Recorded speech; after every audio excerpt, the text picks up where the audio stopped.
What's up, everybody? Back with another video. You know what it is, Sea Life is Lit. Welcome to my channel. So I came across a couple comments and a couple of conversations I ran by over the weekend. A couple people were asking me about snakes and ball python specifically. If you guys remember, this was Severus, my very first ball python. Super sweet. He's not aggressive. He doesn't bite. He's an amazing snake, an amazing animal. We need to talk about this. Ball pythons are not the usual. How do I word this? They're not the usual snake that you see in movies like Python or Anaconda, where they're going around choking and eating people or eating kids or eating your pets. These guys right here, this ball python, let me get you guys a good look at him. This ball python, he is not dangerous. He is probably one of the sweetest and probably one of the most calmest animals that I've ever owned. And this is prior being scared of snakes. And I'm not scared of snakes anymore because of this guy. But like, there's no aggression with this guy at all. He's never bit me. He's never tried to strangle me, being around my neck. He's an amazing animal. The biggest misconception is because people get them mistaken from being Burmese pythons or reticulated pythons or anacondas, and these are not that. These guys right here, they only get up to about 4 to 5 feet. There is a recording that one got to 7 feet, but it's very, very rare and highly impossible that they get that big unless the genes were the parents were like huge. But females typically get bigger than males, so it's the females you're most likely going to get a 5-footer, a 5 or 6 footer. With this guy right here, he's only going to get to probably 4 to 5 feet, maybe 4.5 feet. He's a banana ball python, and apparently from what I learned over the weekend, he actually might be part Mojave, because his spottings are a lot different than a normal ball python. He is obtaining some of those black speckles, as I said before, on his skin. They're not fully grown in because he's still young. I wouldn't really consider him a hatchling. I would say he's close to about a year old. He's not that old at all. But when he gets bigger and he grows, you'll start to see more of those black speckles pop in there.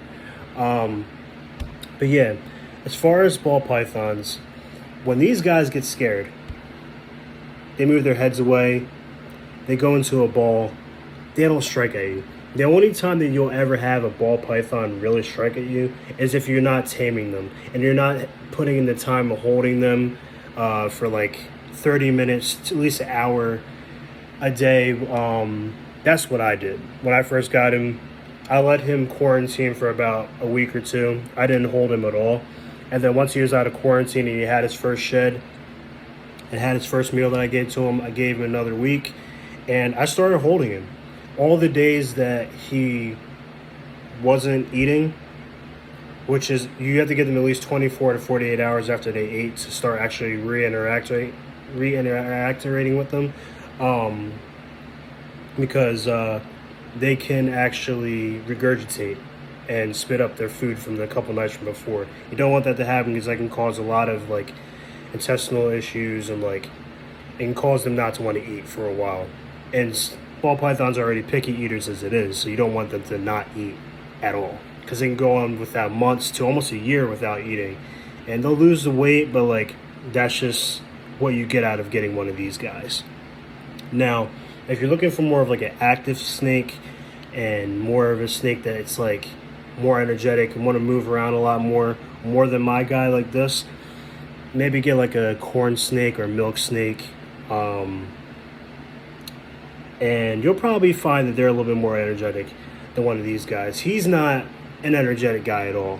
Like, he's moving around in my hands right now because I've literally been at work all day, and normally he's like stays in his ball. But today he's a little bit more active, which is awesome because usually when I have him in my videos, he's usually into a ball. But as far as ball pythons, I highly recommend them as first snakes if you never had one before.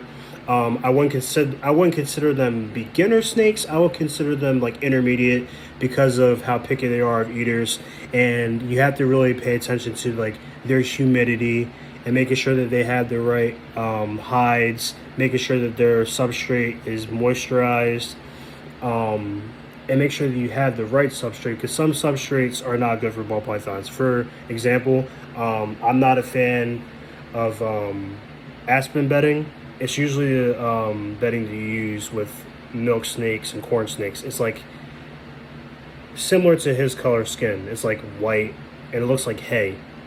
Me personally, for ball pythons, I like using anything with coconut husk or forest mulch, because those keep humidity very well. But that's basically all I can really tell you mostly about ball pythons right now. I'm still learning myself. I've been doing a whole lot of research with handling and when not to feed your ball pythons. As far as shedding and not shedding, which, by the way, when it comes to shedding, these guys shed every 6 weeks.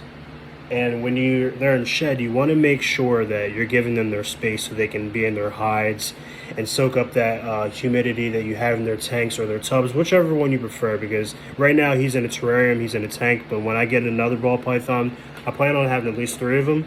I'm going to actually put them in a rack system, so that way they have their own personal living spaces and they can have a little bit more room and not have to spend that much money on the terrarium. If you ask me personally, I think that if you're going to get a ball python or multiple ball pythons, I think you should get tubs and racks, because terrariums, they will cost you at least $200 or more to set up just for one of these guys. And oh, look at that cute yawn. And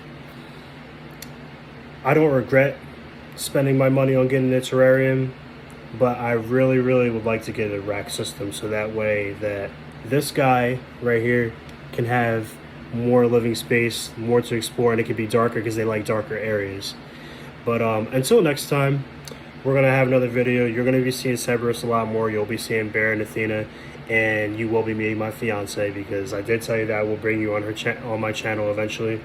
And it'll be nice for you guys to meet her. She's an amazing woman. But until next time, this is Sea Life is Lit. Back with another video. Check me out next time.